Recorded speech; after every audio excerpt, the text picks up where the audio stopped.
നമുക്ക് പ്രാർത്ഥിക്കാം. സ്വർഗസ്ഥനായ ഞങ്ങളുടെ പിതാവേ, ആകാശഭൂമികളുടെ സൃഷ്ടാവേ, ജീവദാതാവേ, വിനീതമായ ഹൃദയത്തോടെ ഞങ്ങൾ അങ്ങയുടെ സന്നിധിയിൽ വരുന്നു. മനുഷ്യൻ്റെ പരിമിതികളെക്കുറിച്ച് ഇന്ന് അങ്ങ് ഞങ്ങളുടെ കണ്ണുകൾ തുറന്നുവല്ലോ.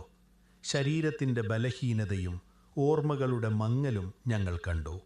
കർത്താവേ, ഞങ്ങളുടെ ജീവിതത്തെ ശരിയായി മനസ്സിലാക്കാൻ ഞങ്ങളെ പഠിപ്പിക്കണമേ.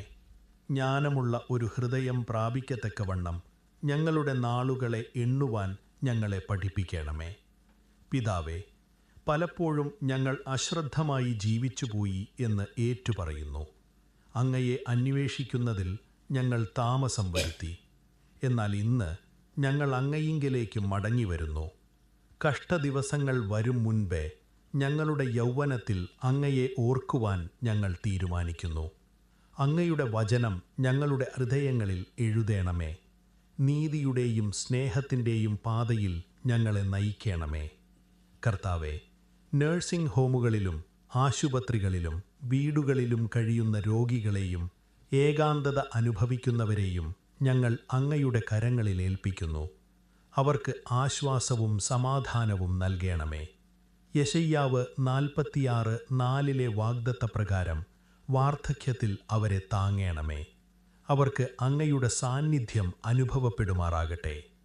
അവരെ പരിചരിക്കുന്ന നഴ്സുമാർക്കും ഡോക്ടർമാർക്കും കുടുംബാംഗങ്ങൾക്കും ദൈവീക ചൈതന്യവും പുതിയ ബലവും നൽകണമേ. അവരിൽ അങ്ങയുടെ സ്നേഹം പകരണമേ. പിതാവേ, പാഴായി പോകുന്ന ഒരു ജീവിതത്തിൽ നിന്ന് ഞങ്ങളെ കാത്തുകൊള്ളണമേ. വിവേകത്തോടെ ജീവിക്കാനും അഗാധമായി സ്നേഹിക്കാനും വിനീതരായി നടക്കാനും ഞങ്ങളെ സഹായിക്കണമേ. പിണക്കങ്ങളിൽ നിന്നും അസൂയയിൽ നിന്നും ഞങ്ങളെ വിടുവിക്കണമേ.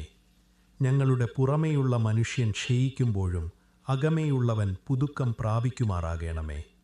വാർദ്ധക്യത്തെക്കുറിച്ചുള്ള ഭയം മാറ്റി അങ്ങയുടെ നിത്യരാജ്യത്തെക്കുറിച്ചുള്ള പ്രത്യാശ നൽകണമേ.